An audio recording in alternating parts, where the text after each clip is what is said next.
Hello. This is the Vermont Declaration of Inclusion Initiative.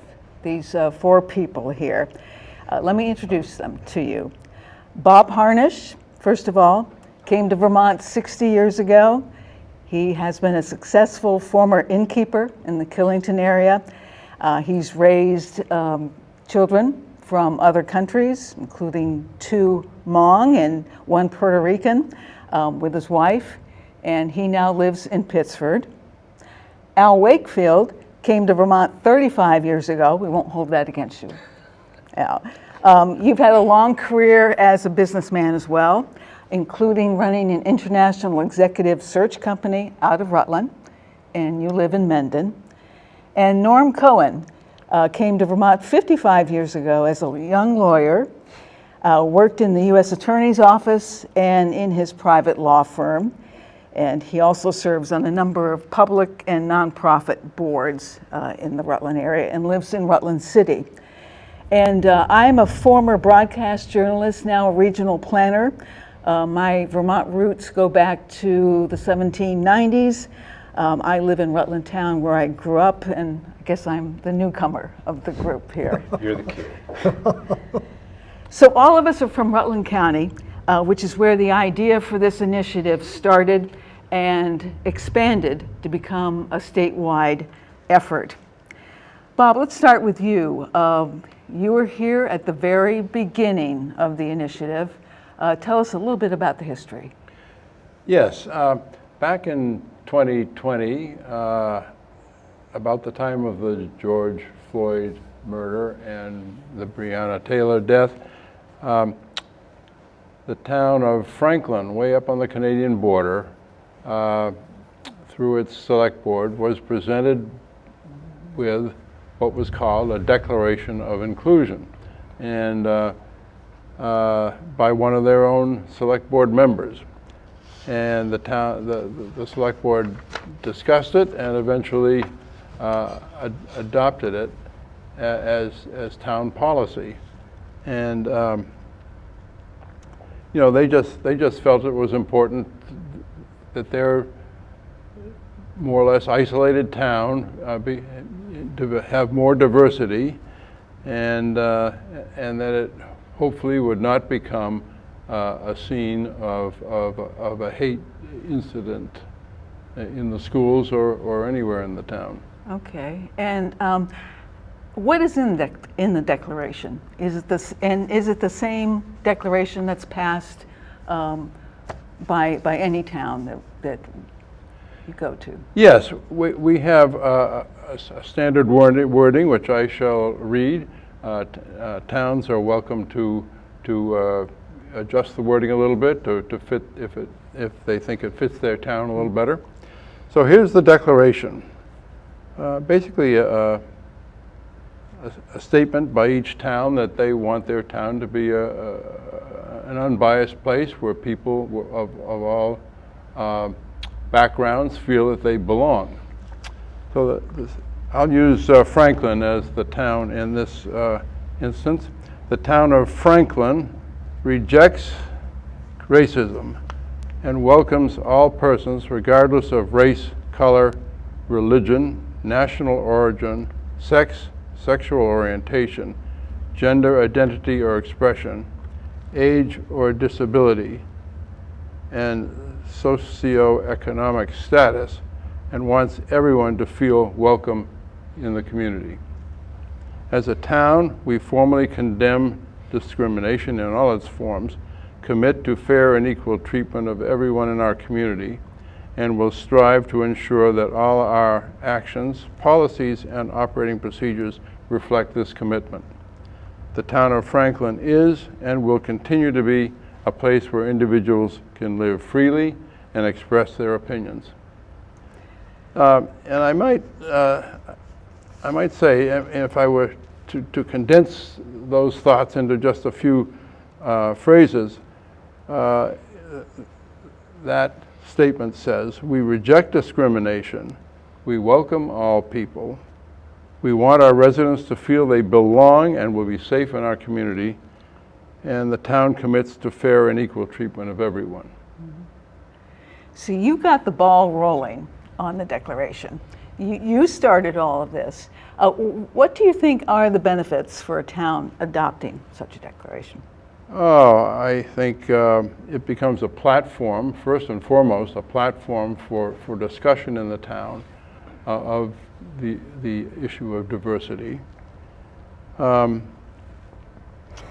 It recognizes that we of the majority are not diminished in any way by accepting others as equals.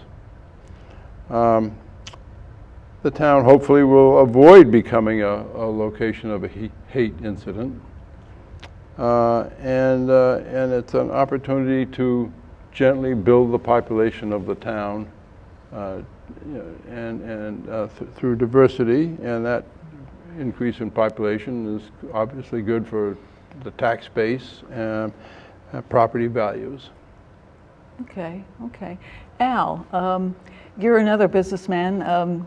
Do you see some economic benefits for a town? I think Bob kind of touched on it. So this thing is divided into really two parts. I think one's the moral issue of diversity. Somewhere that sits in the sky is something that seems to be important for all of us to think about and to be a part of. But there's also the economic component as such.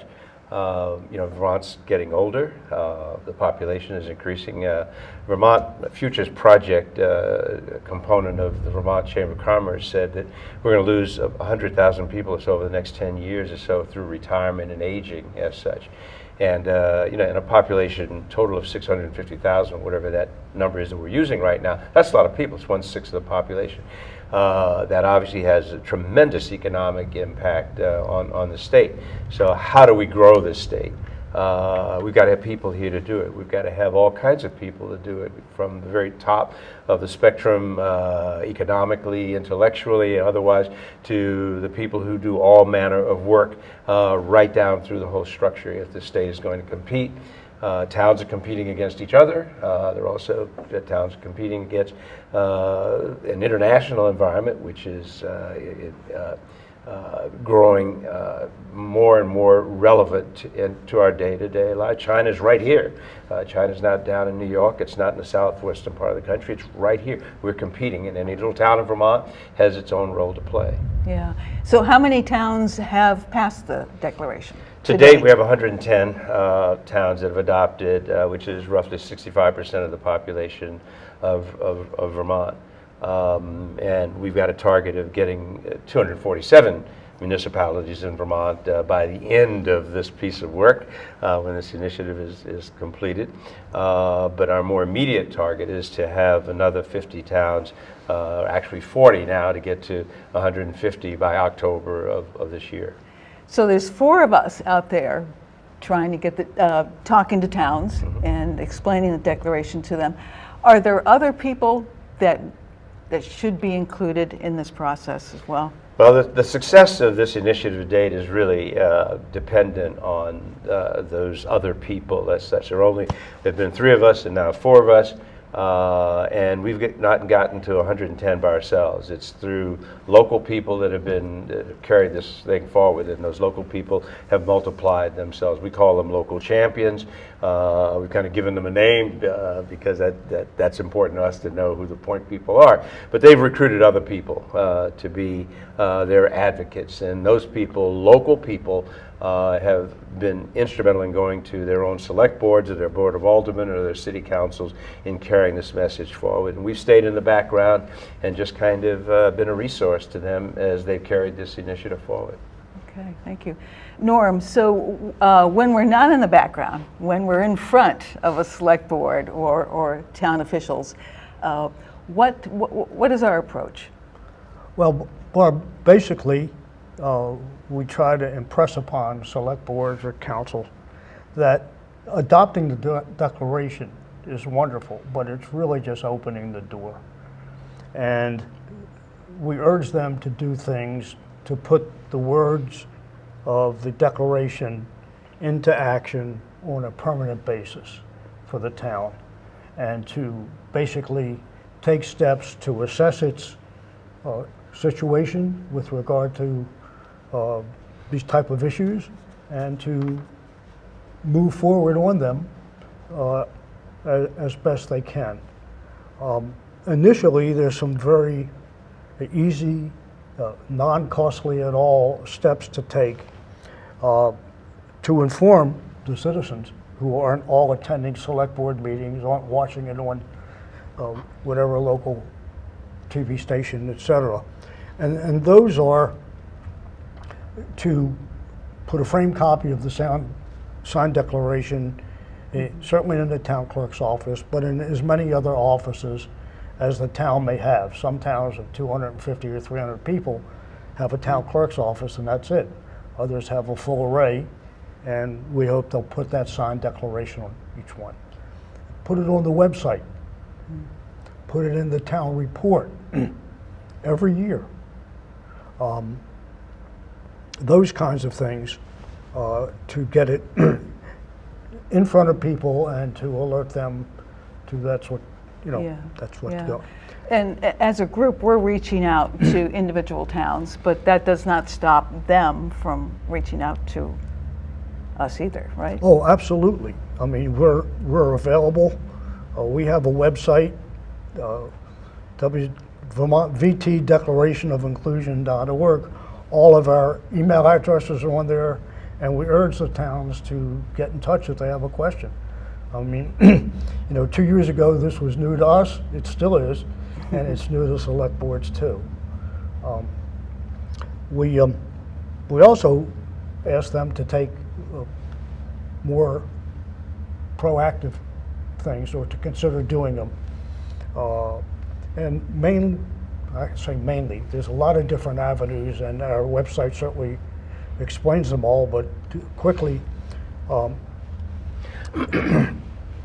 take steps to see that you're treating your own people fairly, and take steps to see that you're encouraging people of all faiths, colors, creeds, sizes, whatever, to come to your town and do things to assure them, both the employees and potential residents, that they are welcome, they are going to be treated fairly, and they will certainly have a sense of belonging. And that's what we're trying to create across the board. Okay.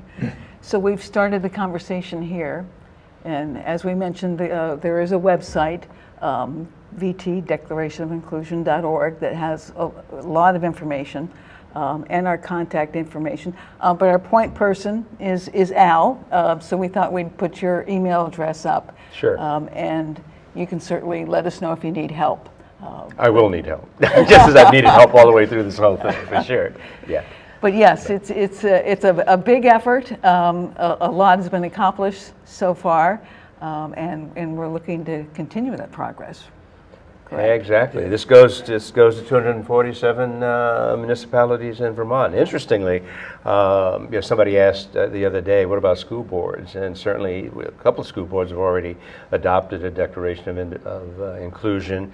A couple of not-for-profit organizations, including planning commissions, which you know very well, Barbara, and a couple of for-profit corporations. Burton Snowboards, as an example, has adopted it for their own use. So this thing has legs and meaning and significance far beyond just the municipalities.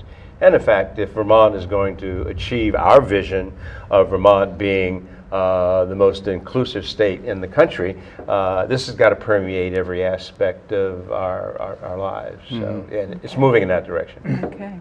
Some of the other things, and Al touched on it, that we encourage select boards to consider doing is reaching out to their school boards, reaching out to other towns and see if there are areas of commonality where they can cooperate and take this effort to the people. And build relationships. Okay. Well, good work. The gang of three. Gang of four. No, don't exclude yourself. You can't get out of it that easy. And thank you very much, and thanks for watching.